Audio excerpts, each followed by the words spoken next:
और अगर मैं बात करूँ ना हमारा सिस्टम चल रहा है पाकिस्तान का, वो ओवरसीज़ के सर पे ही चल रहा है। से क्वेश्चन होता है कि जब लोग आते हैं कि बहरिया टाउन के अंदर कौन सा एरिया अप्रूव्ड है, कौन सा एरिया नॉन अप्रूव्ड है। सिचुएशन अभी जो मौजूदा करंट जो सिचुएशन चल रही है दुनिया के अंदर, जो एक जंग की कैफियत है और डिफरेंट उससे ओवरऑल पाकिस्तान के ऊपर, या हम अगर रियल एस्टेट इंडस्ट्री की बात करें या बहरिया टाउन की बात करें, तो क्या इम्पैक्ट आप देख रहे हैं?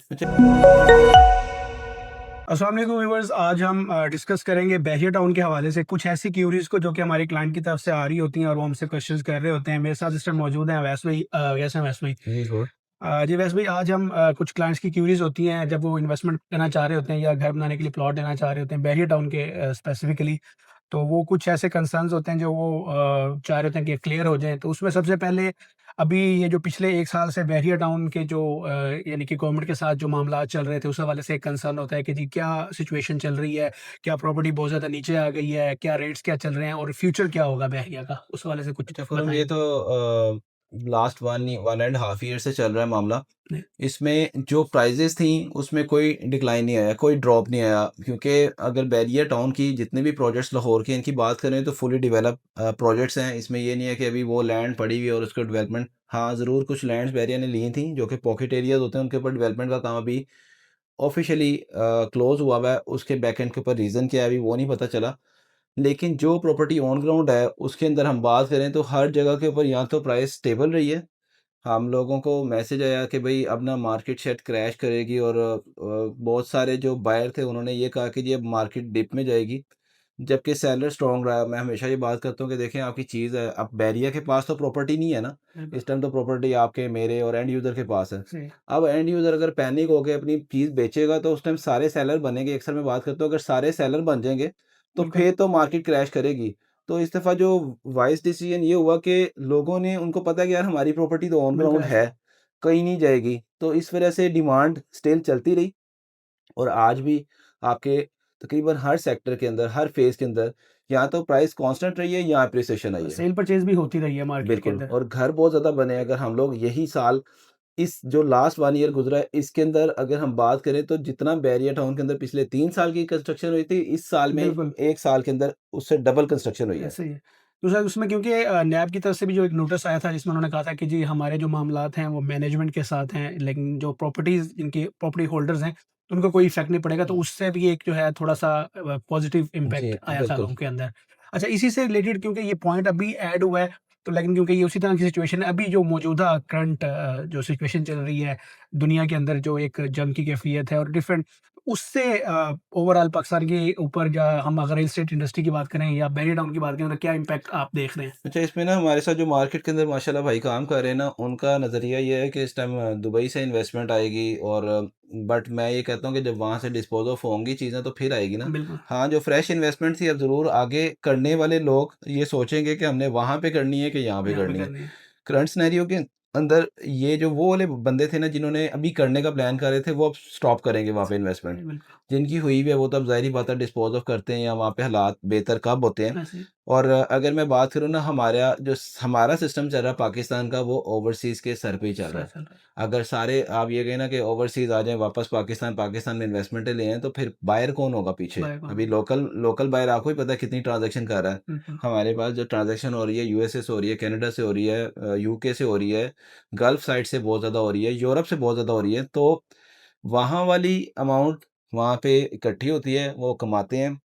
पाकिस्तान के अंदर इन्वेस्टमेंट होती है, तो वो लोग जो ये बात कर रहे हैं ना कि भई इस टाइम पाकिस्तान के अंदर बहुत ज़्यादा इन्वेस्टर आएगा, तो अगर सारे इन्वेस्टर बन के आ गए, कोई फार्मिंग का काम करेगा, कोई बिल्कुल एग्रीकल्चर है। में जाएगा, कोई इंडस्ट्री लगाएगा, कोई कहेगा मैं रियल एस्टेट में आ जाऊँ, कोई कहेगा मैं कंस्ट्रक्शन कर लूँ। कंस्ट्रक्शन में तो चीज़ है, लेट्स सपोज़ घर आगे बनता था, बिकता है, खरीदने वाले बंदे 10 में से 8 बंदे ओवरसीज़ होते हैं, ओवरसीज़ होता है। जिन्होंने खुद बाहर रह रहे हैं, या तो फैमिली को शिफ्ट करना है, किसी ने अपने पेरेंट को गिफ्ट करना है, कोई अपने पेरेंट्स के लिए कर रहा है, क्योंकि सारी फैमिलीज़ नहीं भी होती। बिल्कुल, तो ये सारा एक सिस्टम चल रहा है, लेकिन जैसे चल रहा है, वैसे ही चलता रहे तो ज़्यादा बेहतर है। बेहतर ये ना हो कि भई सारे आ जाएँ पाकिस्तान है। पैसे लेके, और पता चले जी पाकिस्तान के अंदर जो चीज़ है वो अब बन के सारी, या सारी एक टाइम पे आके कंस्ट्रक्शन करने लग जाएँ, कंस्ट्रक्शन कि करने। हम भी कंस्ट्रक्शन का कारोबार, तो खरीदने वाला भी बंदा होना चाहिए। अच्छा, नेक्स्ट एक क्वेश्चन होता है कि जब लोग आते हैं कि बहरिया टाउन के अंदर कौन सा एरिया अप्रूव्ड है, कौन सा एरिया नॉन अप्रूव्ड है। क्योंकि वैसे तो देखा जाए तो लोग उस एरिया में भी घर बना रहे होते हैं जो कि अप्रूव नहीं होता, जिस तरीके से ऑर्चिड के फेजेज़ हैं, ठीक है? हुँ। लेकिन कंसर्न होता है कुछ लोगों का स्पेसिफिकली जी हमें उसी एरिया में जाना है जहाँ पर जो अप्रूव्ड हो, तो उस वाले से थोड़ा-सा क्लियर कर दें लोग। अच्छा, इसमें ना बैरियर टाउन ने शुरू से जो अपनी एक पॉलिसी होती है, हर सोसाइटी की कुछ ना कुछ पॉलिसी होती है। बैरियर टाउन की पॉलिसी ये थी कि बैरियर टाउन एक पीस ऑफ लैंड जब कॉम्पैक्ट कर लेता है, मैं एक सेक्टर की बात कर रहा हूँ, सेक्टर ए कॉम्पैक्ट हो गया, आगे फर्दर बैरियर टाउन में उसने एक्सटेंशन नहीं दी, ना आई है। सेक्टर बी कॉम्पैक्ट हो गया, जब पूरा एक्वायर कर लिया उसके बाद एक्सटेंशन नहीं आई। सेक्टर सी कॉम्पैक्ट होके मैक्सिमम एरिया एक्वायर कर लिया, मैक्सिमम 95-98% के सेक्टर सी के अंदर गुंजाइश खत्म। खत्म। सेक्टर डी के अंदर 95% एक्वायर किया, लेकिन जब सेक्टर डी बिल्ड हुआ, डेवलप हुआ, उस टाइम उसकी अप्रूवल नहीं रही थी। इन बिटवीन गैस भी आ गई थी, अभी अप्रूव बिल्कुल, नहीं था, तो गैस आ गई थी। अब सेक्टर डी के अंदर आगे एक्सटेंशन शायद कोई आएगी तो एक आधी पॉकेट है जो यहाँ पे रह गई है, वरना अदरवाइज़ कॉम्पैक्ट है। ओके, अब बैरिया का जो टाउन के हैं एरियाज़, इवन के आगे सेक्टर एफ में चले जाएँ तो वहाँ पे बहुत सारे एरियाज़ हैं जहाँ पे भी एक्सटेंशन आनी है, लेकिन बैरिया टाउन ने उसका कुछ ना कुछ पार्ट जो ई और एफ की अप्रूवल हुई उसमें करवा ली। करवा लिया। अब लोग हमें कहते हैं ये कैसे तसल्ली होगी कि भाईजान ये एलडीए से अप्रूव्ड है। तो आपको मैं क्लियर करना चाहूँगा, जब आप लोग नक्शा बनवाते हैं बैरिया टाउन के पास से, तो एक नक्शा बैरिया टाउन रेडी करके देता है कि जी आपका, जो आप बैरिया को सबमिशंस करते हैं, फिर बैरिया आपको एक एलडीए की ड्राइंग देता है, वो आप एलडीए से प्रूव करवाते हैं। अब एलडीए का भी सिस्टम इतना बेहतर हो गया कि एलडीए की टीम आती है, आपकी फिजिकल प्लॉट के ऊपर इंस्पेक्शन करती है।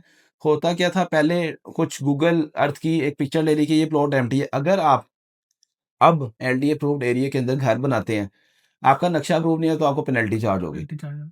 तो ये चीज़ क्लियर हो गई है कि आपका नक्शा एलडीए से अप्रूव्ड हो रहा है तो डेफिनिटली ये एरियाज़ एलडीए से अप्रूव्ड है। अब ऑर्चर्ड की बात करें तो ऑर्चर्ड के अंदर जो फ़ेज़ 1 है वो कॉम्पैक्ट है, उसके अंदर ना होने के बराबर एक्सटेंशन है। फ़ेज़ 2 के भी स्टिल आपके सामने हाँ, ए ब्लॉक बिल्कुल ही ऐसे पॉकेट, बी ऐसे ही है। Block, C block, pocket area आप चलेंगे जी, तो चलता जाएगा। बिल्कुल, अब होता क्या है कि जब आपके डिपार्टमेंट्स हैं, इनके पास एलडी अप्रूवल जाती है तो फ्री ऑफ कॉस्ट तो नहीं करते ना, ऐसे ही माशाल्लाह है, हर बंदे को एक कुछ ना कुछ जाता है। जाता है। तो वो फिर बैरियर टाउन की कोशिश ये होती है कि हम लोग इकट्ठी एक जो है piece of land maximum area acquire करके उस सेक्टर, उस फ़ेज़ को इकट्ठा अप्रूव करवाएँ। दूसरा इसी से रिलेटेड एक क्वेश्चन है अप्रूवल से रिलेटेड गैस के हवाले से। ये भी कंसर्न होता है कि गैस किस एरिया में मौजूद है, किस एरिया में नहीं है, आने वाले किस टाइम तक वहाँ पर गैस की अवेलेबिलिटी हो जाएगी? अच्छा, अभी जो अप्रूव्ड एरिया थे ना, उसमें साथ वाले घर में भी गैस है ना, तो आपके घर में नहीं है। नहीं है। क्योंकि गैस के कनेक्शन बैकएंड गवर्नमेंट प्रोवाइड ही नहीं कर रही थी। अब आरएनएलजी आई है, उसके कनेक्शंस इन्होंने ओपन किए हैं, लेकिन जब ओपन हुए हैं तो इनके पास डिमांड इतनी ज़्यादा है बैकएंड के ऊपर, खाली बैरिया के अंदर नहीं, all over the world Lahore तकरीबन 6 साल से कनेक्शन बंद थे। बंद है। आपके नए कनेक्शन नहीं मिल रहे थे। अब उस सप्लाई को पूरा करने के लिए जो मीटर थे वही शॉर्ट है।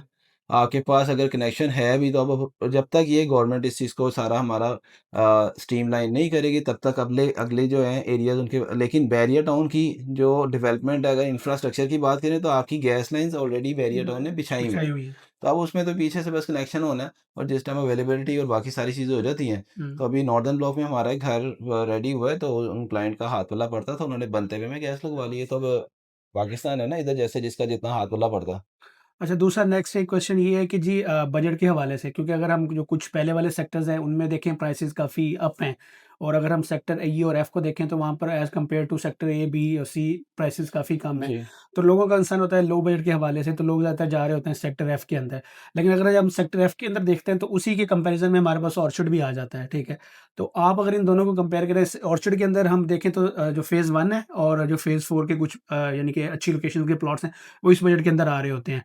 तो उसमें आप क्या कंपेयर करते हैं और क्या सजेस्ट अच्छा, करते हैं? सेक्टर एफ भी डेवलप है। इसमें कुछ एरियाज़ ऐसे हैं जो कि ड्रॉबैक होते हैं, जैसे लेट्स सपोज़ विलेज है, कब्रिस्तान है, ग्रेवयार्ड, ये वो, उनके पास ना लें। बाकी आपका बजट अगर आपको फिर भी सेक्टर एफ में थोड़ा-सा लगता है कि यार ये अभी आबाद कम है, इतने पैसों में सेकंड अपॉर्च्युनिटी किया, तो मैं फिर आपको सजेस्ट करता हूँ कि आप ऑर्चर्ड के फेज़ 1 के अंदर चले जाएँ। वो अप्रूव्ड भी है। देखें 1 करोड़ से सवा करोड़ की रेंज में अगर आपने प्लॉट लेना है तो आपके पास ऑर्चर्ड में सेंट्रल, साउदर्न, नॉर्दर्न, ईस्टर्न, ये 4 ब्लॉक एलडीए से अप्रूव्ड हैं, और इनके अंदर जो इस टाइम ऑक्यूपेंसी का स्टेटस है 70% के करीब सेंट्रल ब्लॉक इस टाइम ऑक्यूपाइड हो गया। राइट, आप लोग आएँ, हमारी टीम से राब्ता करें, हम आपको ये भी विज़िट करवा देंगे। बिल्कुल। डिसीज़न तो आपने करना है, और अगर आप ओवरसीज़ हैं तो उसमें भी हमारे ड्रोन फुटेज, हमारी जो वर्चुअल टूर्स, हमारे स्ट्रीट टूर्स, वो सारी चीज़ें इस चीज़ को विटनेस कर रही होती है कि कहाँ पे क्या करना चाहिए, और हमारी टीम इस चीज़ को बड़ा अच्छा एक्सप्लेन कर रही होती है। अच्छा, वैसे भी सेक्टर एफ तक तो अब तकरीबन कोई 70 टू 80% आबादी है और लोग यानी कि उसके अंदर इन्वेस्टमेंट कर भी रहे होते हैं। लेकिन 2 सेक्टर्स बाद में आए थे जो कि काफ़ी हद तक यूँ समझें कि नेग्लेक्ट हो रहे हैं, सेक्टर जी और सेक्टर एच के हवाले से।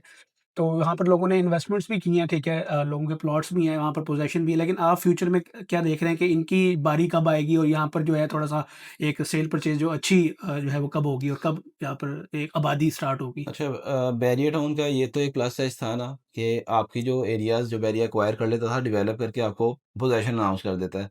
अब हमारे पास होता ये है कि हमारे बैरियर टाउन के जब प्रोजेक्ट्स आते हैं, उसमें मोस्टली इन्वेस्टमेंट होती है ओवरसीज़ की। बिल्कुल है, जो मैं पहले भी पॉइंट रेज़ आउट कर चुका हूँ। उनको वो आके फ़ौरन घर नहीं बनाना। वो इन्वेस्टमेंट करते हैं, फिर 4-4, 5-5 साल के लिए छोड़ देते हैं। ये सेक्टर तो अभी आए हैं। बिल्कुल, इनके अंदर आएगा अभी रेज़ आएगा, क्योंकि डेवलप हो चुके हैं 5 मरला, 10 मरला, 8 मरला की ऑप्शंस हैं इन सेक्टर्स के अंदर। तो मैं समझता हूँ कि अगर आप अगले 5 साल बाद कहेंगे ना कि सेक्टर एच कहाँ पे है, तो जाओ सेक्टर एफ आज जहाँ पे है वहीं पे सेक्टर बिल्कुल, एच होगा, अच्छा, सेक्टर जी होगा।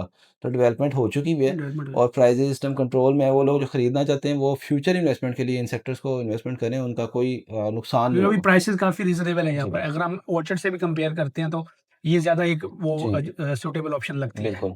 और इसमें आगे एक्सटेंशन भी है अभी, इन एक्सटेंशन भी है, सेक्टर्स की एक्सटेंशन बिल्कुल, भी है। क्योंकि ये कनेक्ट भी होना है जी। सेक्टर जी मेन ऐप से।